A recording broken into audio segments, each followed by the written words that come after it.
How's it going, everybody? This is me again, Chewy, the host of the podcast titled Exploring the Myths Behind the Legends, and I want to welcome you back. And once again, I am joined by my good friend Monica. Hi, guys. So, how's it been, Monica? It's been chill. My boyfriend's back from his, from work, from being gone for like forever, and it's nice to have him home. Like, life is back to normal. I have my other half home, but our car's messed up, dude. So I was telling Chewy earlier, like before we started recording, that I went to the shop today to pick it up because they said it was ready, and then it had me waiting there for like 30 minutes just to tell me, oh, you can't take it. So I went there for nothing, and I wasted like 2 hours, mostly because I was waiting for rides. So wow. Yeah, I'm still salty about it, but it's okay because I don't need to go anywhere, so it's not like the car. And you have snacks, by the way. You showed me the snacks. That's I got snacks, I got alcohol, I got food home, so I technically don't have to go anywhere, and it's preventing me from spending money I should not be spending. So I was gonna go to Target, but the universe was like, no, today you stay home. You don't need to be spending money, Monica. I've never understood the allure of Target for women. I don't know what it is, dude. I think they put something in the air because, like, I used to just go just to like look at things, and now like I don't leave the store without without a thing. Like, I have to have something. I always buy clothes. I don't need clothes. I have a lot of clothes, but I always go and I look at the t-shirts, and like they always have these cool things there, and they're like the most basic things, but like they look cool, and I'm always buying loungewear. I don't even buy clothes to like go out. Like, no, I buy clothes to like hang out at the house, like comfy stuff, like soft things. Like the sweater that I'm wearing right now is from Target. It's from the Beatles. Oh, nice. I like yeah, that. and I got it because it was so soft, and I'm like, oh, it's gonna be so cozy because my house is always cold. So yeah, or I buy a bunch of snacks, stuff for the house. Like, it's because they have everything, dude, and it's like good stuff. Top quality, like fashionable things. Like, it's nice. I don't know. It's a wonderland in there. It's very dangerous. That's funny you say that, because I mean, I think the past couple times you've been down here visiting me, or visiting the area, but then I tag along for a bit. We always end up at Target for some reason. That's true. Last time we went, and I ended up getting a mug. Oh yeah, I remember that. Yeah, the Yoda. Or I looked at it and I was like, oh, I want it. And then that's true. I was with you. That's crazy, dude. Yeah. Oh my god. I don't know. I'm addicted to it. What can I say? I mean, I'm not a Target hater. I mean, I like it. It's a cool store and everything, but it's not the store that I'm like, oh my god, let me go to Target. Like, yeah. But I mean, when I'm there, it's like, okay, it's cool. Like. Yeah, it's because they also have a Starbucks inside, so like you could get your coffee, you can walk around, you can pretend you're gonna buy stuff but not really get anything. They have a little dollar section too, like when it's not $1, it's like below $5, but like once you're in there drinking your coffee and walking around the aisles, like you just start to get inspired, like you're like, oh my god, I have something coming up, maybe I should buy an outfit, and then there goes like $200. Yeah. For no reason. It has to be the air. It has to be the air. They put something in the air, I swear, because I don't know, dude. I don't know. It's wild. It's definitely a weird phenomenon that I've encountered with many women that I've talked to. Mm-hmm. I mean, friends and family and everything, like they're like, Target. I was like, okay, it's like Target. Yeah. Mm-hmm. But well, people are gonna be like, Target. but I mean, you brought up clothes and everything, and it's a good thing you did because of our topic today, and we'll get to that in a minute. But before we do that, we shall remind our listeners of our social media accounts. So we have our Facebook under Exploring the Myths Behind the Legends. We have our Instagram under Myths Behind LGDS. Our Twitter is Myths Behind LGDS, and you can also email us at mythsbehindlegends@gmail.com. All right, and we have our Letterboxd, which is also under Myths Behind LGDS, and Letterboxd is kind of like a movie blog review thing. You can submit your reviews, your opinions on movies that you liked, that you didn't like. You can share those with your followers. You can have a watch list like we do. And that, for us, the purpose is that we have those in the watch list so that we can have a pool of movies to draw from. Yes. For possible future episodes. And we also have chan chan chan our website, right, Monica? Yes, my favorite part. All right, so we have the website URL under myths behind legends mailchimpsites.com. Woo! I'm doing my little chewy dance here. You mentioned clothing, and I believe that the main villain in this story has a very distinct style of wardrobe, put it that way. Mm-hmm. He definitely does. So what is our topic, or the specific one? Because there's many different versions of this character, right? Yeah.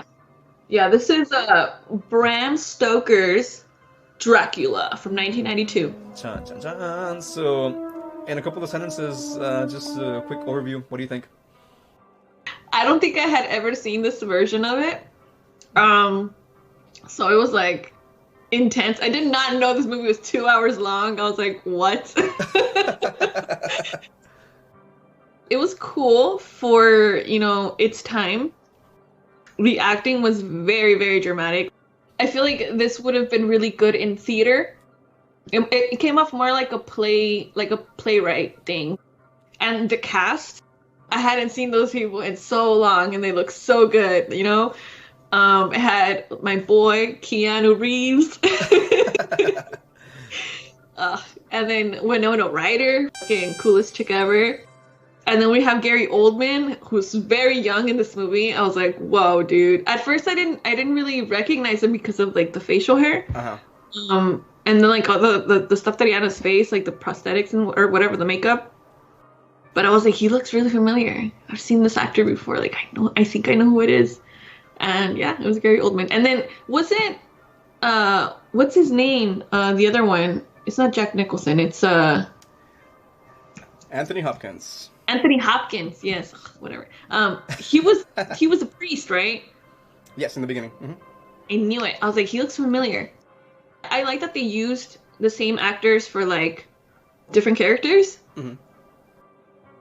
But yeah, it was interesting. I enjoyed it, but it was ridiculously sexual. Like every other scene was a sex scene. Like, whoa. And we'll get to that in our critique segment, my friend, since you already kind of summarized half the movie for us in this intro. But that's okay. I mean, we can we can elaborate a little more on our upcoming critique segment, which is coming right after this break. Stick around, guys.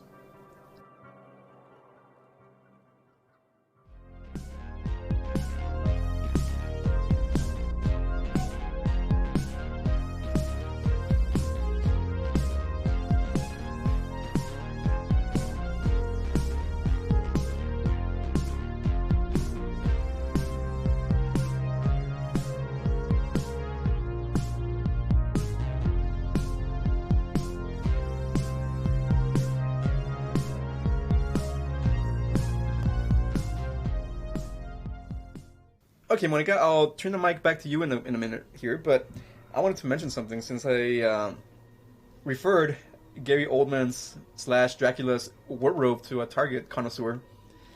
Oh. Dude, yeah. I like this movie a lot. It's definitely one of my all-time favorites. I mean, I'm going to just put that out there right off the bat. Mm-hmm. I do think it's my favorite version of any Dracula film that I've ever seen. Okay. I haven't seen the OG Dracula in forever. I think I saw it when I was like a little kid. Mm-hmm. So I can't really give my opinion on that. I mean, without having seen it more recently. But I saw some of the ones from like the 60s and 70s. And then some like Dracula 2000 when I was like I remember that one. Mm-hmm. That one was it's alright. But I think to me this one is definitely my personal favorite version of Dracula of all time in movie history. Mm-hmm. And his wardrobe, dude. His wardrobe is just like... Why is it your favorite? The movie? Yeah, out of all the other ones. Well, I'm gonna elaborate on that point as I talk to you about the different bullet points that I have here in my trusty outline. So I'll clarify that for you and the audience, of course. But I just wanted to say that out there because I mean I don't want it to sound like I'm biased, but I am. Well, a little bit. Because I'm still gonna criticize some things that I hadn't noticed. I mean, I haven't seen this movie in like maybe about 2-3 years. Mm-hmm.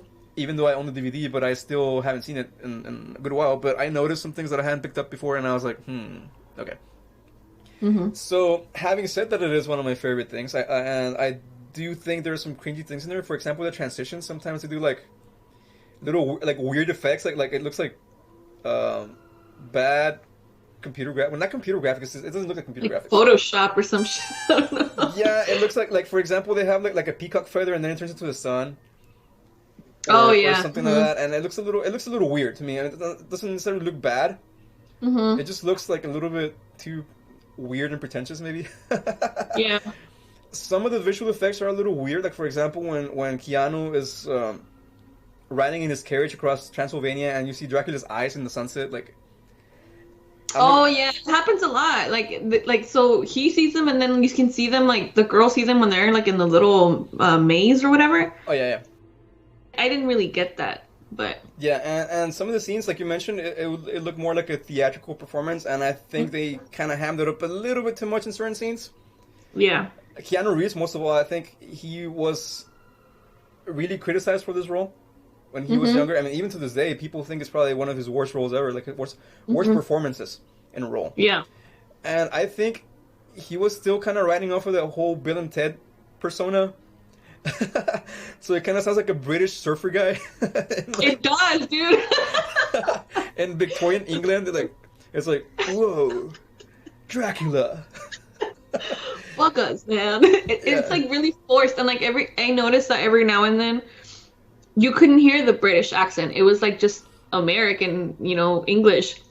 And then I was like, wait, aren't they supposed to be British? And then I was like, I was confused in the beginning. I was like, where are they supposed to be at? Like London? Like it sounds like it was really forced. I think like it was way too fake. Yeah, I think in some scenes definitely, and also Winona Ryder, who's Bae, by the way, in this movie. Well, I like the redhead girl too, but I mean, and that's a whole different story. But I mean, I always had a crush on Winona Ryder since I was a little kid. The first time that I ever saw her was in Edward Scissorhands, I think.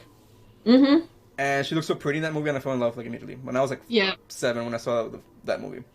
She's gorgeous, dude, yeah, and I love her style. She's so pretty, dude. Like she looks really beautiful, and her speaking with a British accent, even though it's kind of, I mean, you can tell it's fake, of course. Like, it's like you, like. It's like your stereotypical like British impressions. I mean, I can't do a British accent to save my life, so I'm not even gonna try. So I don't want to offend any possible listeners that we may have in the UK or in or anyone of a British origin that may listen to us and you're like, the hell do that? But yeah, I feel like Keanu Reeves, first of all, yeah, his accent was a little weird. Winona Ryder, every now and then she falls through a little bit, but I think her performance as a whole was pretty good. Yeah.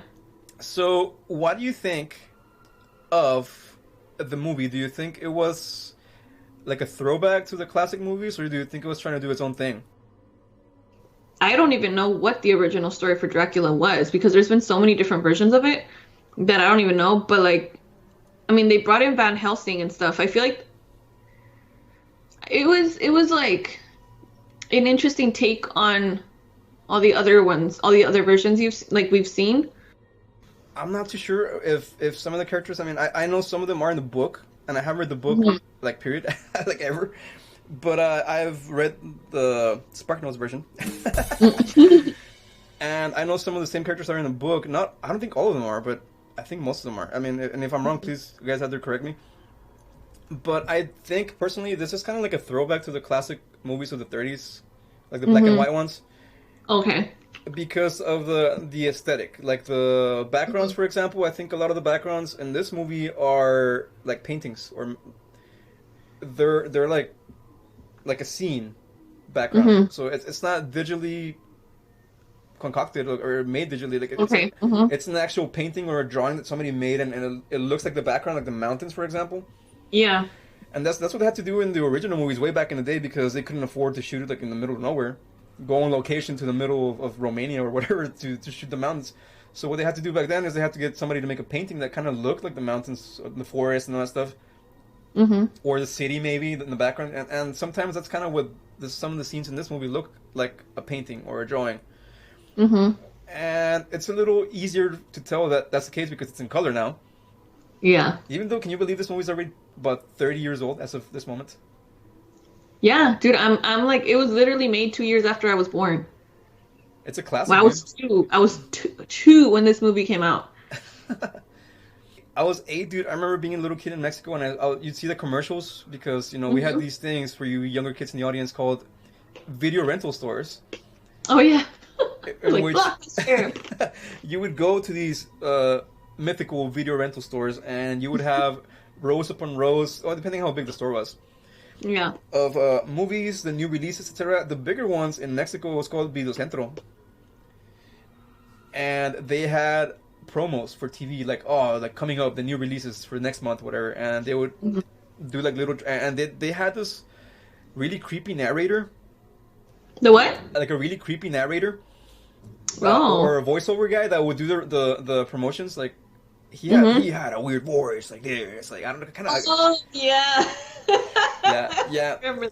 Yeah, so I saw the preview for like it was Dracula and a few other movies, but then the little clip for Dracula was like a 30-second clip, or not even 30 seconds, maybe like 10 seconds.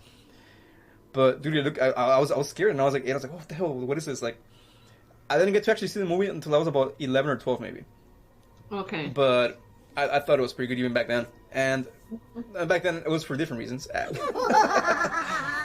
which you so rightfully talked about in the beginning. Yes. I think they kind of did go over the top a little bit in the sexual thing also. Yeah. I think they just wanted an excuse to like touch the women on set for real, because it was like ridiculous, dude. I was like, y'all don't need to do that, like. And then they had like a girl on girl scene basically, and then like a freaking threesome or foursome. I don't know. It was insane. Most vampire movies involve a lot of sex. Like they're very sexual. I don't know who started that trend, but it's very prominent in this movie for sure. Dracula has always been known to have some sort of mental power or control over women, especially. I mean, over anybody he wants really, but usually he tends to use that control over women. Because I mean, he's a vampire, he's evil, and of course he likes ladies, So in this particular movie, yeah, dude. I mean, the scene with the brides, for example, when they're like all over Keanu, like all 3 of them. Yeah. That was a little bit like, whoa. Yeah. And then the scene where Dracula becomes a wolf and he like mates with the other girl in the garden. Yeah, he basically lures her and then like just takes advantage of her basically. I was like, what the hell is going on? Yeah, there's a lot. And then there's a scene towards the end also where Mina is already kind of under control from Dracula, and she like seduces Van Helsing also. Oh, yeah. Yeah, he's like, no, I'm here to protect you. Yeah. Get away from me, child. Yeah. So I think that sexual tension, sexual dominance aspect is part of the Dracula mythos. But I think that, yeah, they kind of did it a little bit too much. Yeah. Not that I'm complaining, man. Yeah. I mean, Francis Ford Coppola, thank you. No, just kidding.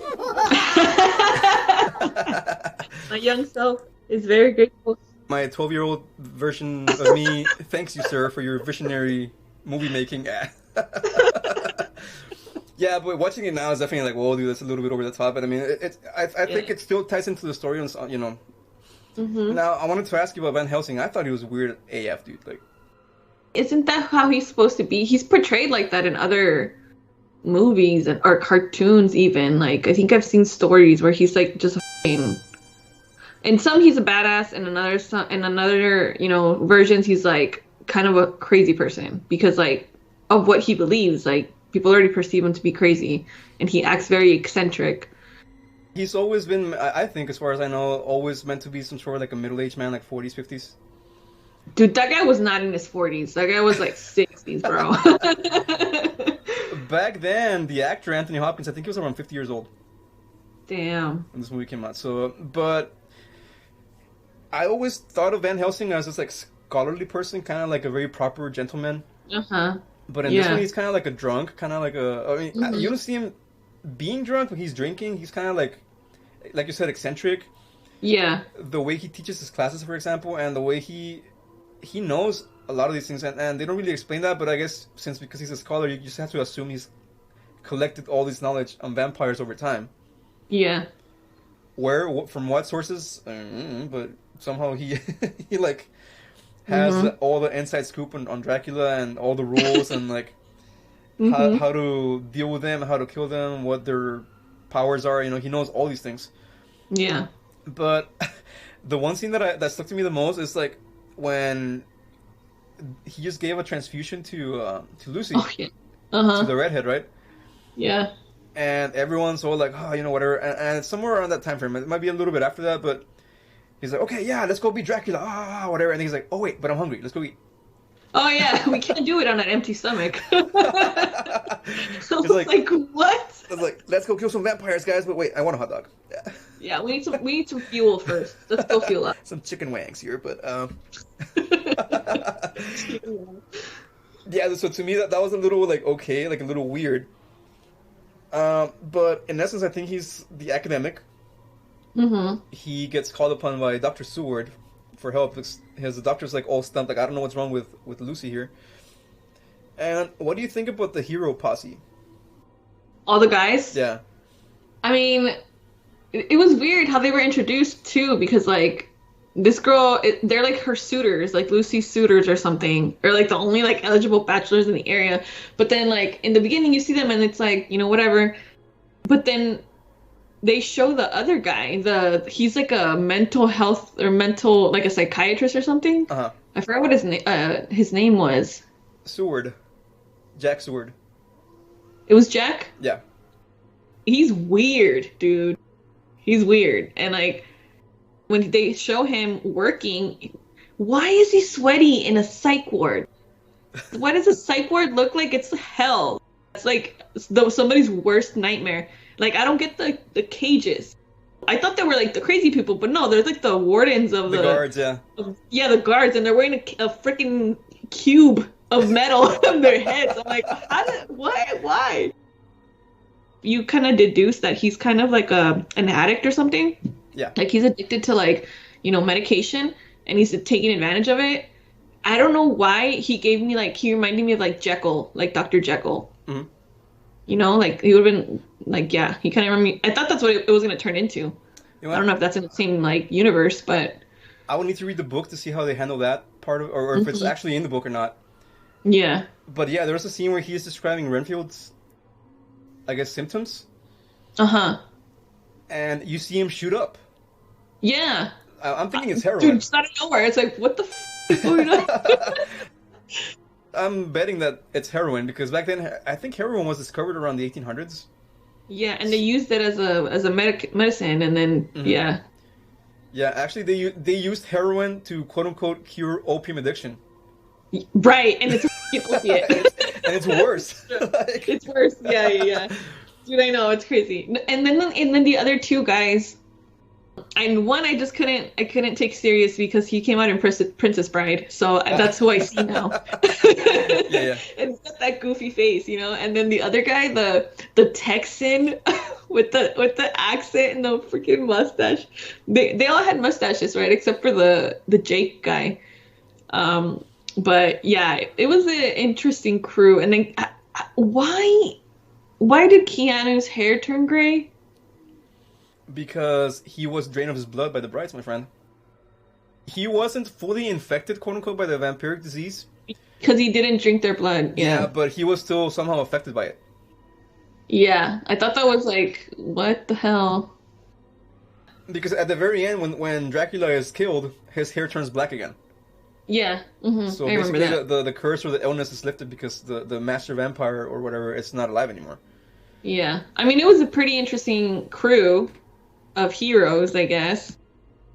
I thought it was kind of weird that they would include a Texan in this. I know, it's like, what the fuck is a Texan doing in London? Like, what? His name is Quincy Morris, mind you. Yeah. And a little bit of trivia. You know when we talked about Castlevania way back in the day? Way back in the day, like about a year ago almost. Well, yeah. The Castlevania games are, of course, about Dracula. And this family that's handed down the responsibility of hunting Dracula throughout time, throughout the ages, the Belmonts. Yeah. At some point, for some reason, they decided to include the Morris family in the games. Okay. So the descendants of Quincy Morris for a while become the ones that hunt Dracula in the Castlevania games. What? They somehow become connected to the Belmonts by marriage or by some weird reason. So Uh-huh. so they are tasked with hunting Dracula for a few of the game. And I was like, that's kind of weird. I mean, so if you think about it, in broad terms, the games and the book and the movies are all related, like a multiverse of. Crazy. So I thought that was funny or interesting. I mean, depending how you look at it, but I mean, Yeah. and I want to mention also the soundtrack before we forget. I think the soundtrack is awesome. It's definitely one of my favorite soundtracks of all time. For Honestly, I don't even remember the songs. Oh, I it's don't remember because hearing yeah, the it's all just like orchestral music, except at the very end, in the end credits, they do have a song, like an Oh, actual okay. song, Uh-huh. and even that song's pretty cool. I forgot what it's called. I think it's called the Love of a Vampire or something like that, or Mm-hmm. Vampire Love or something like that. And I can't remember who sings it, but I thought it was a pretty cool song as well. And I definitely recommend the soundtrack to you, my friend. I thought you meant like actual songs. Like I wasn't thinking like the actual like Oh yeah, the score, the score. Yeah. yeah, the score. Mhm. But yeah, it was pretty good. I liked it too. And what do you think of the ending? I was kind of hoping that Mina and Dracula were gonna live together forever and like be in love and make more vampires. Uh, but it was kind of foreshadowed too because like what's his name? Keanu was like, "No, let her go. She has her work is just starting." Whoa, dude. Like, okay, so now, yeah, wow, let's go, guys. Come, let's bounce. Like when he said that, I was like, okay, they're gonna keep it going or something, and they're gonna kind of like leave it on a cliffhanger because I thought maybe either she was going to go undercover, and then eventually defeat him or like betray him. But like he that's what he wanted. He was already kind of half dead anyway. Like he was already struggling. I like the ending actually. Isn't it funny how, I mean, you mentioned that you were rooting for them to be together, and it's ultimately a love story. Yeah, it is. Which is funny because that's the same thing in Castlevania. Like it's a love story. Mm-hmm. Yeah. Yeah. It's kind of like some sort of a weird gothic horror version of Romeo and Juliet. Romance. Yeah. Mm-hmm. Yeah, Like, exactly. A tragedy. yeah, Mm-hmm. so it's like star-crossed lovers that can't be together because of reasons. Yeah. I thought it was so cute though that like he was still alive and then he was able to find the exact version of his wife in just like a different century. Like Hmm. I was like, oh my God, it's fate. Like a And he, reincarnated. yeah, and he was kind of like he was a little aggressive, but it was also kind of sweet, like in a weird stocky vibe, whatever. But he was determined, dude. I admire his determination to like get her to fall in love with him again, even though it was a completely different version of her, who was already soon to be engaged, by the other guy. But if I overlook the extra drama in it and like there's sometimes, not such great acting, I really, really like this movie. It's a beautiful story, I think. I definitely think it's a classic. Like I said earlier, it's not only because it's 30 years old, but I mean, even back then, I thought it was, when I saw it, it was like 96 the first time that I saw it. Yeah. I liked it immediately. I mean, and speaking in all seriousness, not just because of the sexual parts. I mean, Yeah. Which I but could do without. If those wouldn't have been there, it would have been fine. It still would have been a great movie. yeah, I think it's definitely my favorite Dracula movie of all time. Yeah. Mm-hmm. So having said all that, what is the score you give this movie? And the units for tonight, my friend, are going to be heretic Romanian counts. I love it. I'm gonna go with the 10, dude. It's a 10 for me. Yeah, you know what? I was gonna deduct the points here or there because of the over the topness of this. Yeah. But I'm gonna go a little higher than I thought I would go, and yeah, let's do it a 10. Yeah. Sweet. I would love to see this as a play. That would be so cool. Like to see this as a play. But yes, the acting was Broadway, like play Uh-huh. theater style. So yeah, but I really liked it. Hmm. Yeah, dude, definitely. I think it's. I keep saying this, but it's my, my favorite Dracula movie of all time. It is now my favorite Dracula movie too. Like, Nice. thank you for introducing me to this. It's Nice. good. Awesome. Thank you, my friend, for that. Mhm. So this movie gets 10 out of 10 heretic Romanian counts from both of us. Sweet. Okay, so we'll be right back with our academic segment after these messages.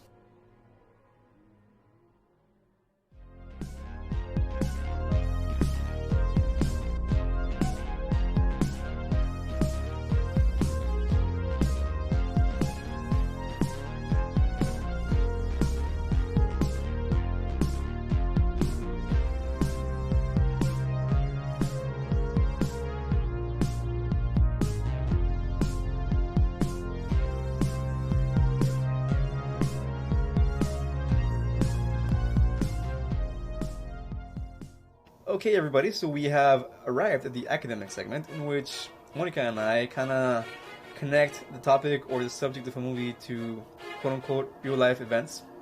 Mm-hmm. So, in this case, I don't know about you, my friend, but since we're talking about Dracula, I thought it'd be appropriate to give some historical facts about the actual historical figure. No pun intended, I just said historical like 3 times.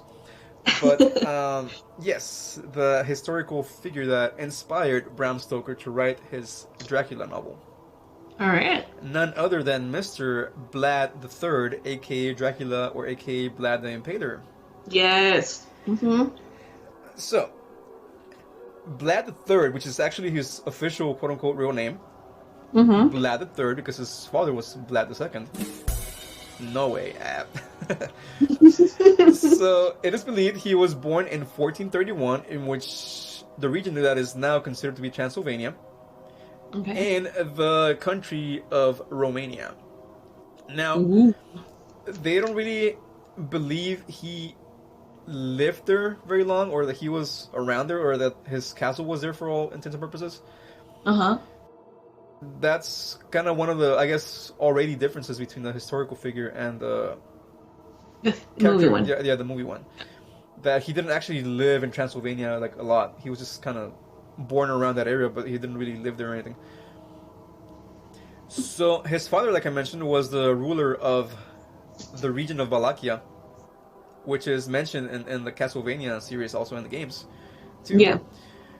And they got somehow involved in a war against the Ottoman Empire, which is the modern-day Turkish Empire, or what eventually over time became the Turkish Empire, the Ottomans. So his father, Vlad II, was named one of the Knights of the Order of the Dragon by King Sigismund of Hungary, and I'm probably butchering that. So his father's name became Vlad II, aka Dracul. Not Dracula, just Dracul. Dracula, yeah. Yeah. So then he became known as Dracula because in that dialect, adding an A to the end of the word meant he was the son of Dracul. Cool. So it's kind of like saying Junior, you know? Right. Uh-huh. Or, yeah, like Junior. That's right. Mm-hmm. So, like I mentioned earlier, the Order of the Dragon was tasked with fighting the Ottoman Empire that was kind of trying to conquer Europe back then. Mm-hmm. This, from what I remember, it's not mentioned in the notes that I have here, but I think it has to do with what happened after the Crusades. Uh-huh. When the Europeans invaded the Middle East, and they had all these wars over like the span of like three or 400 years, and Europe won some of them, the Middle East won some other wars, so it was kind of like they conquered each other's territory for a period of time, and then they would kick them out when the rebellions came up. And so at this point, the Ottoman Empire had conquered what was formerly known as the Holy Roman Empire. Okay. Constantinople, I think, according to the notes that I have here, and I hope I'm reading a reliable source. This is from livescience.com, by the way. I forgot to mention that earlier. So, one time, his father was called to a meeting with a sultan from the Ottomans. And so he brought Vlad and the third Dracula and his other brother Radu, but it was a trap. So they captured them, and they told Vlad II, "Hey, we'll let you go, but we're gonna keep your sons here as ransom to make sure that you don't fight against us anymore," or something like that. As collateral, yeah. Yeah, so they lived there. He and his brother lived there for a number of years, and they trained in a whole bunch of stuff. They became horsemen. They became warriors. They were tutored in science, philosophy, and the arts, so they became scholarly men also. Wow, no, no les fue mal, yeah. I mean, imagine you're kidnapped and they put you in college and like. Yeah, pay your student loans. So, after a while, he actually escaped from his captors. By this point, But why? That's a chicken life. I mean, I don't know why he would quit that, dude. I mean, he's living the best life right Right, living his best, yeah. now. So he escaped, and he briefly became the ruler of Wallachia. And this time, he decided he was going to fight the Ottomans. He was going to be like, nah, like, okay, I'm going to fight these guys because they captured me and they didn't let me be who I wanted to be. I'm gonna take my revenge for them giving me an education and like treating me like a prince. Okay. I know, right? So he went back and he conquered his home area briefly until the Ottomans came back and kicked him out again, basically. Wow. A few more things happened. You know, I don't want to like read because a whole bunch of stuff happened actually, and I don't want to read all of them because it's a lot of stuff that happened and it's kind of complicated. It's kind of like Game of Thrones, but Oof. like people betraying their former allies and. Is there a like Game of Thrones style Dracula show? No, right? I don't think so. Because there was that one on was it Netflix? But it was just like a mini series, and it wasn't that long. It wasn't enough to like, get all the story. No, I don't know if you're talking about the same one that I'm thinking about, but the one that I'm thinking about is the English one. Where it's, the English one? It's like from England. There's 3, I call them movies, because they're quote unquote episodes, but they're about 2 hours long. Yeah, I think, and it's on Netflix, right? Yeah. And it has like they show Van Helsing as like a woman. Yeah. Yeah, that's the one I'm talking about. Yeah, that one is good. I like the first 2. The third one's a little weird. Yeah. But the first 2 are awesome. I think the first one's probably the best one. Mm-hmm. And yeah, dude, I think those are like a mixture, reboot, remake kind of weird mixture there. But like I said, I like the first 2, and the third one it was a little bit too weird for me. I mean, I still thought it was okay, but it was too different from the first 2, I guess. Going back to Mr. Vlad III here, it is said that at one point he found out some people were trying to work against him, so he invited them to his home for a feast, and he had them all stabbed and impaled on spikes, which is where allegedly the legend of him being the Impaler was created, right? Nice, dude. That's so smart. That's so smart. Like, keep your enemies closer and then take them to dinner and fucking murder them. Yes. Yeah, so this is like, I guess, the first allegedly historical occurrence of this, because some people are saying like, well, maybe he killed him, but he didn't really impale him, like, because the people that were writing these stories about him are allegedly his political opponents. So they were trying to make him look bad to other people also. Okay, yeah. But there's also reports of, at some point, he's defending his home, Wallachia, but it's getting to the point where he's doing good, but he can't stop him. Like, the Ottomans are coming full force on him, and he can't stop him, so they're going to conquer his city. Yeah. And by this point, he knows the city's going to fall, he can't defend it. So what he did is, he had some POWs from the other side, from the Ottomans, and he did the same thing. He impaled them on spikes outside the city walls, and then had the people and his armies just abandon the city. Wow. So rather than fight a fight that he knew he was not going to win, he's like, well, let me just leave some souvenirs for these guys, and like, we'll be on our merry way and live to fight another day, Yeah. He also allegedly impaled a whole bunch of people that were allies with the people that were working against him. Like, the first group of people that he allegedly impaled, they're all noblemen or rich people in his hood. I mean, it's a good idea. I mean, back then, I guess, because it's like a warning, like, hey, you're gonna cross me, you're gonna go against me. This is what's gonna happen to you. You're gonna be put on a stick. So some of the people he impaled are merchants, Saxon merchants, from I guess foreign lands, around 1456. And then there's another story that allegedly took place also, in which some people from the Ottoman Empire has kind of sent them. It's kind of like the Sparta 300 scene where they send like a messenger to kind of like, hey, dude, like, you know, it's kind of. Oh yeah. The terms, of course, were not going to be in his favor. Mm-hmm.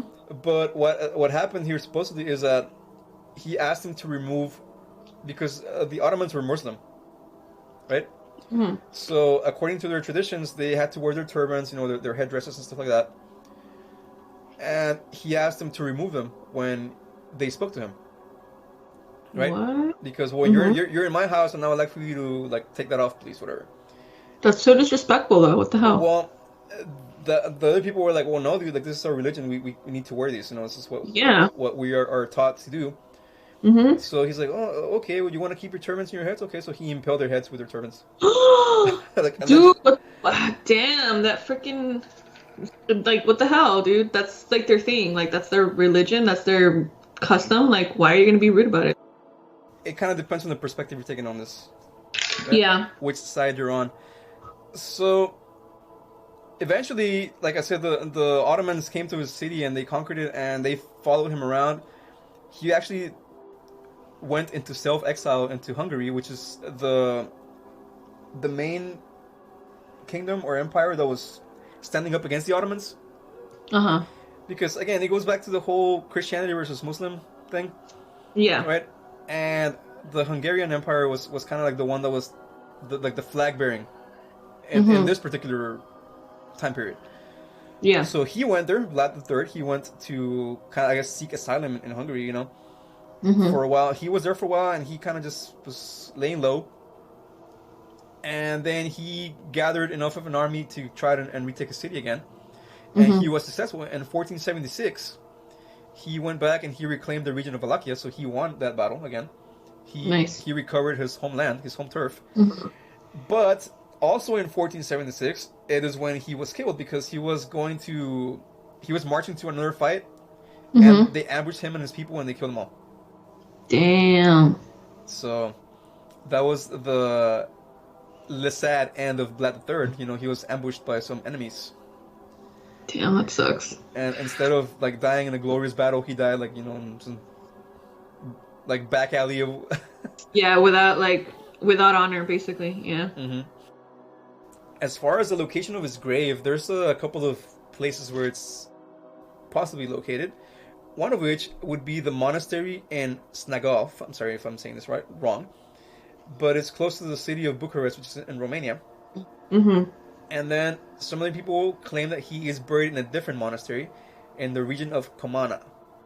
So this is because allegedly this monastery was close to the area in which that ambush took place. Oh, okay. So it's closer to that side of that battle than the other one was. Than the other one. Yeah. So they would figure, like, why would they make him travel or take his body up? Take his body that further away if there's one right here, you know?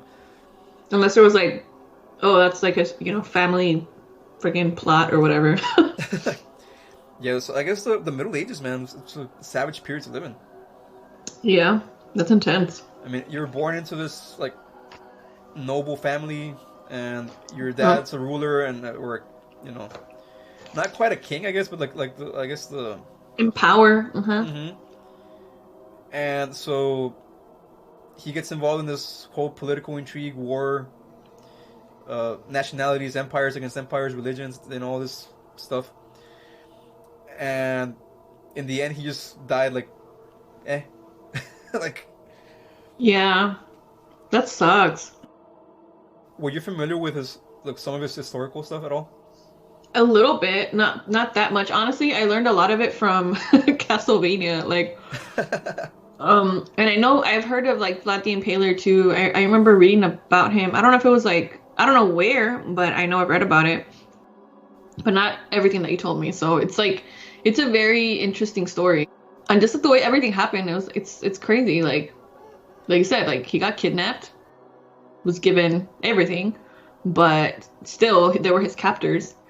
And he was just like back and forth. And then for someone who was a warrior to die like that, it's just kind of, it's disappointing for his soul, you know, like if he had one. But, you know, yeah. You got to think about it from his point of view, where like, well, the people that captured him are like his sworn enemies. Yeah, that's true. So like they gave him an education and all that out of spite. I mean, it makes no sense, but Mm.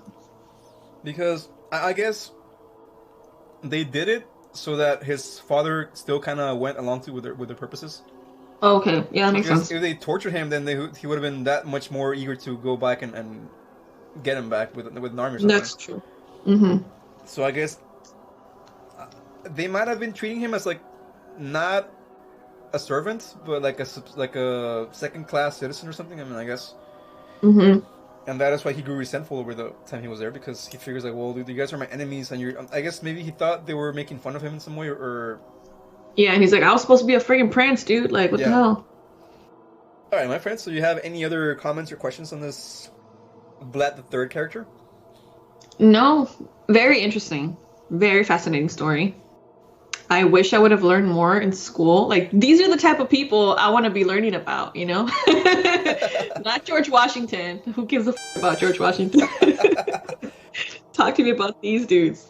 Everyone knows about George Washington. You can like whatever. You can Yeah. ask anybody, and they have some idea who he is. But this guy, I do think that he's a very colorful character, Yes, for sure. if that makes sense. Hmm. And I mean colorful isn't like interesting. Like it's a really intriguing story. I had no idea about any of these facts either until I was doing the research for this episode, my friend. Hmm. And I think it's weird how one person can inspire so many stories. Yeah. They're not really sure if he actually did impale that many people or like actually in actual spikes. Hmm. They do know he did fight a whole bunch of battles and he did kill a bunch of people. Yeah. But think about it. I mean, he inspired the legend of Vlad the Impaler, Right. which in turn inspired the legend of Dracula. Uh-huh. So this one character inspired different stories. I mean, and whether or not the Impaler part of his life is true, I mean, that's what actually ultimately inspired Bram Stoker to write that novel. Right. Pretty cool, actually. I like being a nerd sometimes. Pays off. Hmm. Alright, so having said all this, that was our academic segment for this episode in which we talked about Vlad III, aka Dracula, aka Vlad the Impaler. So if anybody out there has any more factoids about this guy, or any other stories or things you might have learned about in college or in your own free time, do let us know. Our email is open. Yes. So we'll be right back with the Know Thine Enemy segment, in which we're gonna talk a little bit more in depth about the movie version of Dracula.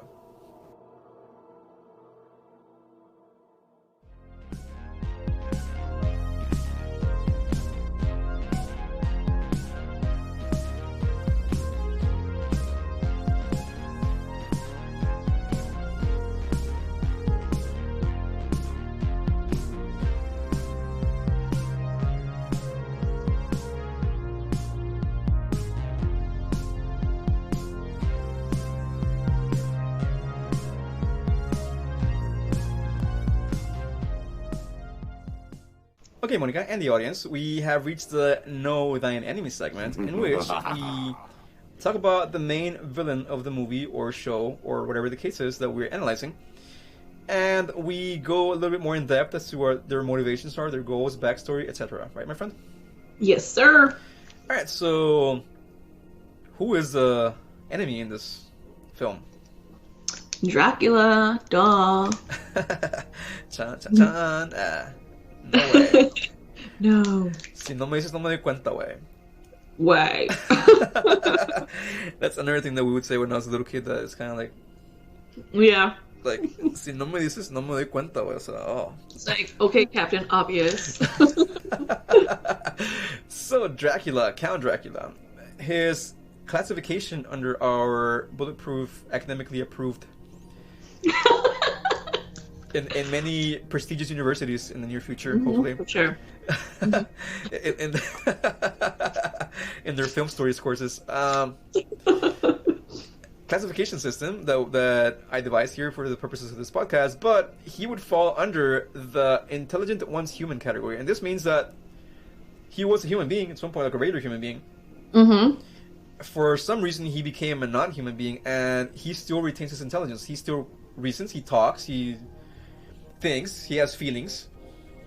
Mm-hmm. You know, so he's still a human as far as his emotional / psychological characteristics, but his physical characteristics are not human anymore. Yeah. He has gained immortality, and he gained immortality by doing what, my friend? He drank the blood of Christ. That's one thing that I was not very clear on. It was from the cross, like blood came out. Uh-huh. Right? It was either the blood turned him into that, because the blood was like, there was something with the blood, like it was either sacred or like tainted or like cursed, or because of the ungodly behavior he was, you know, or unchristian or whatever, the Catholic, whatever religion they were, behavior that he was portraying, he was cursed by God. Yeah, so basically he was, in the intro of the movie, he's a Romanian warlord. Yeah. And his bride takes her own life after somebody sent her a message. And dude, come on, like, honestly, like... I get it. That's the love of your life, but someone has to run the f***ing kingdom, girl. Like, come on. Well, not only that, but how do you know the letter is legit? Right. Like, it's, I mean, he's got a lot of enemies. At least wait a little bit. It was just like saying, like, hey, your husband's dead, LOL. And like, yeah, like, deuces. like, I don't want to live anymore. And then she threw herself in the river, but like, they bring her body back somehow. They find it or something. So when he comes home, she's like on the freaking ground, and there's like one trail of blood down her mouth. Like, I would have expected her to be completely disfigured. Yeah. Or something, you know, or like have like clammy skin because she was in the river. Like, she's still pretty, but just so that you know she's dead, there's a little bit of blood trickling down her mouth. All right, but as you told us a little earlier, my friend, yeah, he renounced God inside the church, mind you. Mm-hmm. Because they told him that she couldn't go to heaven because she had committed suicide. And so, yeah, he flipped. He flipped out, so he sticks his sword into the cross, at which point the cross spouts blood, like a whole like tanker worth of blood, because when the scene ends, his like feet are covered in blood. Why is it a blood bank?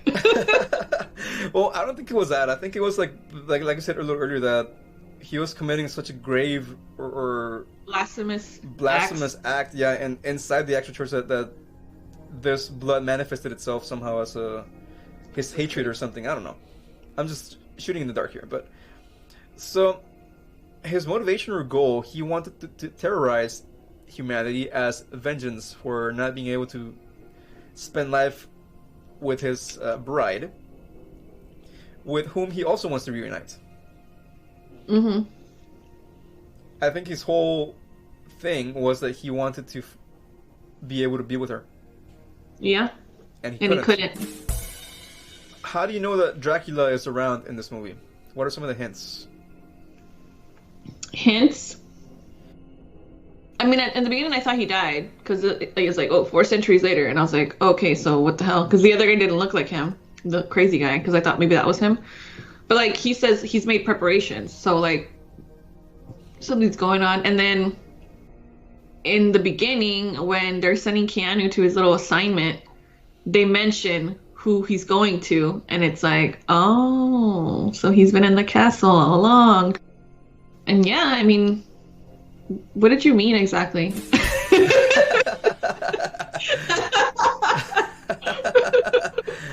I like how you're kind of beating around the bush, and it's like, yeah, what was the question again?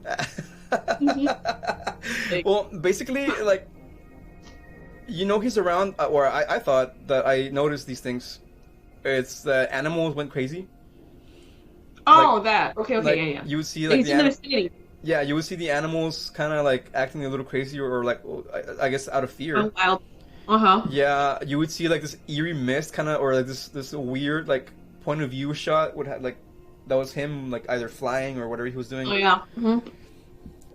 Weird weather phenomena, like storms came out of nowhere. Yeah, and then people got extra horny. Yes. I was gonna say a little bit more subtle, but yes, my friend. Okay, yeah. Essentially, people get the hots for him. Yeah. For each other. Yeah, for each other too, man. He's some sort of a natural aphrodisiac, I guess. Yeah. Having trouble in the bedroom, call Dracula. He'll take care of it. In more ways than one. You might regret it, but no refund. But okay, some of the powers and abilities he has, as we mentioned, weather control. He can make storms appear, like lightning and rain and everything like that. He can manipulate people mentally. He's got telepathic abilities. He can control animals, as we see him when he tames the wolf in the museum, whatever that they're hanging out in. And he can transform into mist or into animal forms of himself. So you see him as like a wolf or some sort of wolf creature. A werewolf, yeah. Yeah, and then you also see him as like a weird, huge bat creature. In one of the scenes. That one was ugly. Yeah, where he's confronting the hero posse for the first time. He's also invisible. Yeah. And some scenes, yeah, he's also invisible. You're right. Now, some of the weaknesses. What do you think? The girl, for sure. What else? Well, Van Helsing mentions that he can walk in the day, but his powers are incredibly diminished. So he's just like a regular human, basically, in daylight. He needs to fall asleep in dirt from his native soil. Because otherwise he can't recuperate. Right. And also he needs to continually have a blood source for food. To make himself look young again. Young and pretty. Or else he's like really ugly. Yeah, like the old guy in the beginning. So, what is your opinion of Dracula as a whole in this movie? Is he a good villain? Is he a bad villain? What are some of the most some of the things that stick out to you the most from him? I think he's a tortured villain who wishes he could be good, but he can't because he's too obsessed with this woman that he wanted to live the rest of his life with. At some point, you actually see him being torn between the fact that he wants to be with her so bad, but he doesn't want to make her what he is. Exactly. Because he really loves her, dude. Like, and how are you going to give your love eternal life when you already know it's hell, you know? And there's so much, like, it has so many contingencies to it, you know? Like, there's so many things written in fine print, you know? So ideally it would be perfect, but you're still kind of hurting them in the process. So in the long run, yeah. Yeah. It's such a beautiful story. I love his character. I really do. I think Gary Oldman really knocked it out of the park in this performance. I think he did great. Yeah. I've always liked most of his roles, I think he does really well, but this one in particular, it is a little bit hammy at some points, but like the scene where he's crying because she sent him the letter that he's never going to see her again. Yeah. That was intense. Yeah, he's crying and then he goes like, "Wins, wins." It's like, yeah. I was like, okay, Gary, calm down a little bit there. Yeah, no. Take a chill pill, get some tea. Yeah, maybe knock it down a couple notches there, my friend. But in general, I think he did a really good portrayal of, like you said, a tortured soul. No pun intended. Would you go as far as calling him an anti-hero, though, or no? I think so. He really wasn't a bad guy. Like, he was doing what people did back in the day, which was fight wars, you know? And then he was just hurt, dude. He was a really hurt human being who couldn't handle all those emotions. And he basically just broke down. And, like, he was a very emotional person. For the right reasons, right? But he went overboard, obviously. But I don't think he was a villain. Not really. I mean, he was for the intents and purposes. I mean, he was kind of like the main bad guy, I guess. But he had interesting motivations. Let's put it that way. Yes. And I want to go back and talk about his look because he looks fabulous in this movie. Oh yeah. In the beginning, I think his look goes from totally bizarre. Like in the beginning when he has that huge red cape and the white wig and. I didn't like that cape. It was very like Halloween-y, you know, like very cheap.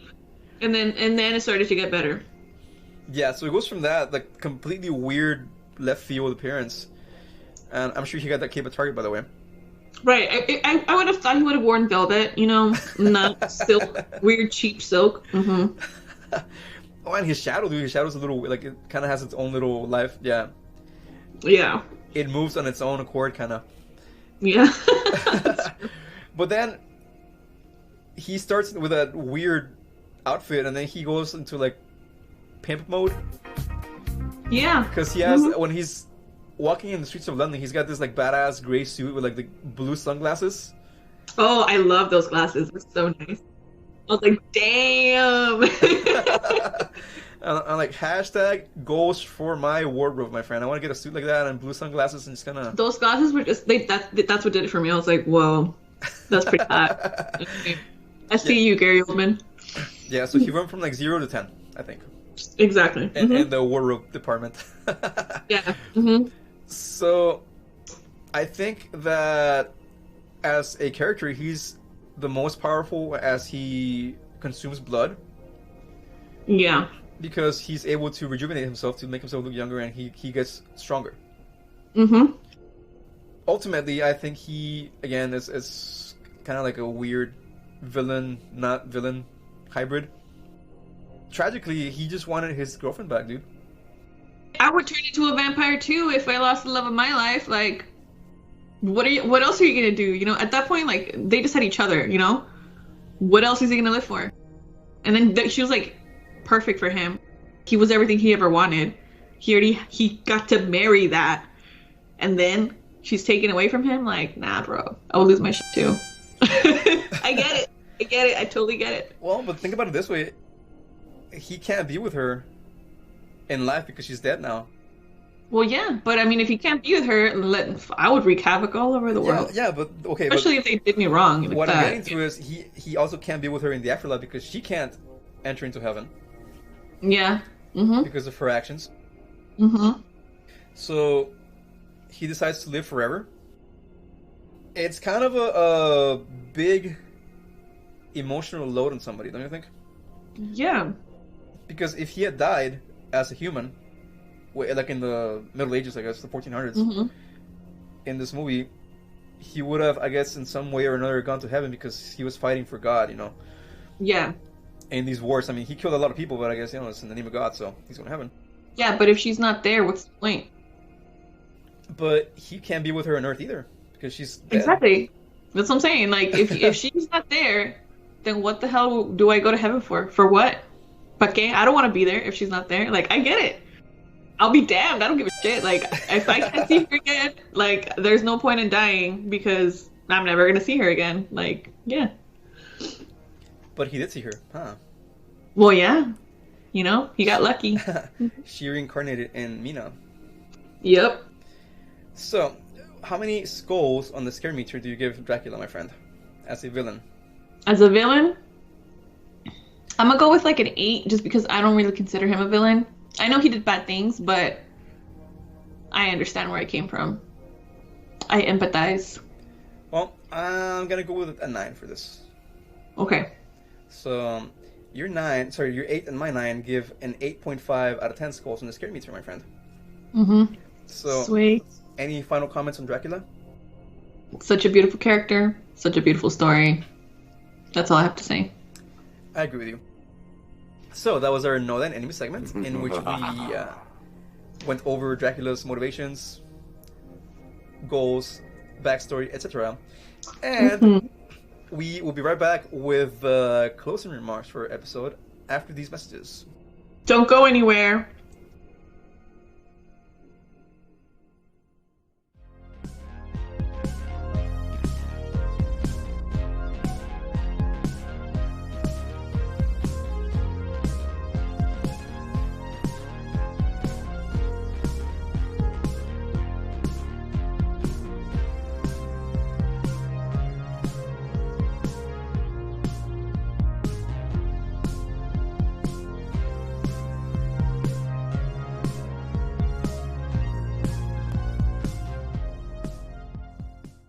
Okay, Monica, the audience, the sad face for tonight because we are once again at the end of our podcast episode for this week.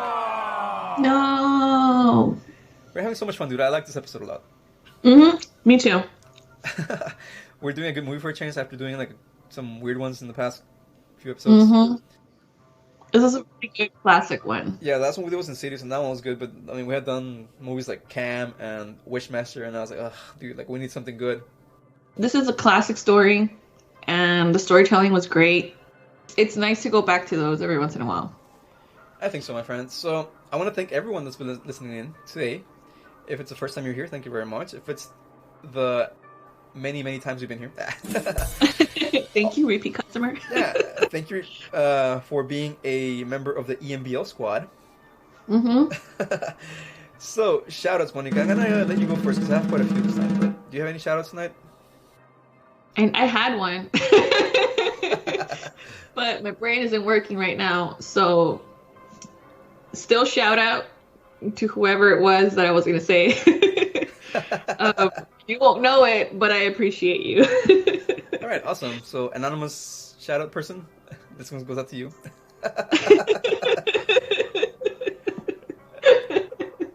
All right, my friends. So, I have quite a few, like I said, and I want to give you some news. I have not given you this news. Okay, I'm excited. Because I want to get your 100% real, honest reaction on this. Okay.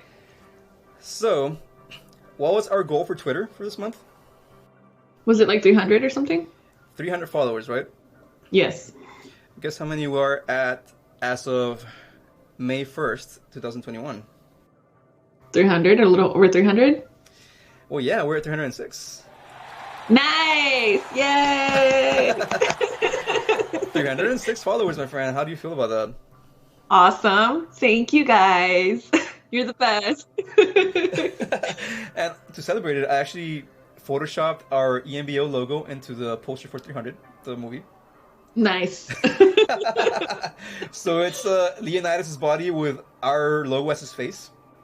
Sweet. And the number 300 behind it because, it's 300 followers. But when we decided to go for this goal, we had said that we're going to do some merch giveaways. And I will do those tomorrow. Mm-hmm. Today is Saturday when we're recording this episode. Yeah. It won't release until Tuesday of this, in a couple of days. But I'll be doing the merch giveaways. I'm going to do 3 of them. Okay. Nice. I feel like our Twitter followers deserve to have more chances to win. I agree. So we're going to give, or raffle, or give away, whatever you might think of this as, a EMBL bundle, which is going to be a cup, one of our trusty EMBL cups, and you're going to get some stickers and some guitar picks. Yes. For each bundle. So we're going to give 3 of those away. 3 lucky winners. Hopefully you guys win. Good luck, everybody. Specifically, I wanted to also give some shout outs to some accounts because they've been really supportive. They've been getting in touch with us through Twitter and other means. So we got some stickers from the Murder Bucket. Nice. And you'll be getting those when you come visit me, my friend. Awesome. In a couple of weeks or whatever. A month and a half, kind of. A little bit more. Mm-hmm. Yeah, so also I want to thank, I don't know how to say this, but I'm going to spell it out phonetically. TA2 Squid Podcast. Okay. And also Drunk Theory Podcast because we are doing a sticker exchange. So they're sending us some of their stickers and we sent them some of ours. Awesome. And hopefully we get them by the time you're here so we can get all the stickers to you also, Monica. Dude, that's so cool. I'm going to have so many stickers. My water bottle is going to be full. Yeah, dude, I'm already building my sticker wall here next to my computer. That's awesome. Nice. It's so awesome, dude. I mean, like, it's cool that Twitter is giving us all this love and support. Yeah. It's amazing. I love it. Yeah, and I also want to thank Christina and MJ from A Spooky Tales podcast because they've also been kind of supportive, pretty supportive of our podcast, and their content. I've been listening to their episodes, and it's really good. I like it. Mm-hmm. So I recommend their podcast to anyone out there that's interested in learning about Hispanic, aka Latino, Latinx folklore. Ooh. Yeah, so listen to I that. need to add them on. Mm-hmm. Dude, definitely. I 10 out of 10 recommend. All right. Not just to you, but to anyone out there in general that likes this kind of topics. Mm-hmm. And also, I want to thank another podcast because they left us a review. By the way, my friend, I added our podcast to this website called Podchaser. Cool. So, in that website, you can actually rate our podcast with Nice. up to 5 stars. So, do that for us, please. We beg you. Go in there and give us 5 stars. And they got a hold of us through Twitter, and they asked us if we were in any kind of service that allowed us to be reviewed. And the one that we're at, Anchor, it doesn't let us do that. Okay. You can send us messages through Anchor or through any other of our other social medias, but there really wasn't anything in which they could give us a review or a star rating or something like that. Yeah. So they gave me the idea to put it up on Podchaser, and I did, and they gave us a 5-star rating. So thank you for that, guys. Awesome. Thank you, guys. Yeah. So I did the same thing for them. I gave them a good rating. So. So awesome, dude. Yeah. So we're now on Podchaser, by the way, in case you were wondering. That's kind of the news that I had to break for today. We can have your reviews in individual episodes or as a podcast in general. Awesome. So we look forward to hearing from you guys. And even if it's not completely positive, if you have some stuff that you may not be happy with or that you think we can do better, do let us know. We accept constructive criticism. We do. Yeah, We're not scared. Yeah, but just be gentle. Don't break our hearts. So how do you feel about all these news, my friend? I love it. I love all these news. I love all this stuff. It makes me very happy. So I'm like, yay. What is your happiness meter right now? What? Your happiness meter. It's like full. It's like all the way to the right. 100%. For sure. All right, so let's remind our listeners, Monica, of our social media accounts, by the way, before we forget. I was already forgetting. So we have our Facebook under Exploring the Myths Behind the Legends. We have our Instagram under Myths Behind LGDS. Our Twitter is behind Myths. Our Twitter is behind Myths Behind LGDS as well. And you can also email us at mythsbehindlegends@gmail.com. You are so excited that you cannot form coherent sentences right now. Yeah, my brain's... There's a lot going on right now, guys. There's a lot of things happening. Yeah, so we have also our Letterboxd under Myths Behind LGDS. And like I mentioned in the beginning, Letterboxd is kind of like a movie blog review kind of thing, in which we have a watch list, by the way. You can go ahead and suggest some movies from the ones that we have there. We can do them on future episodes. And if you want us to maybe add some other movies that we don't have there, you can let us know about that, and we can do that for you as well.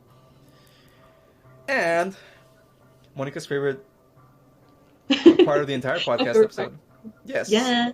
We have our official website URL, which is under myths-behind-legends.mailchimpsites.com.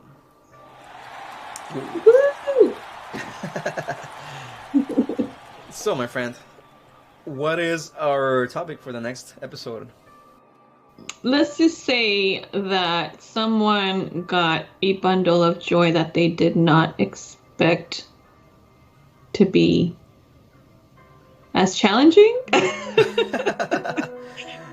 Chan, chan, chan. And you know what? I can see this movie. I mean, I know which one it is, obviously. But I can see how people might be guessing that it's one or it's the other. But, I mean, yeah.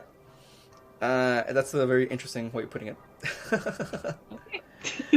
Alright, so do you have any final comments, my friend, about any of the things that we talked about today?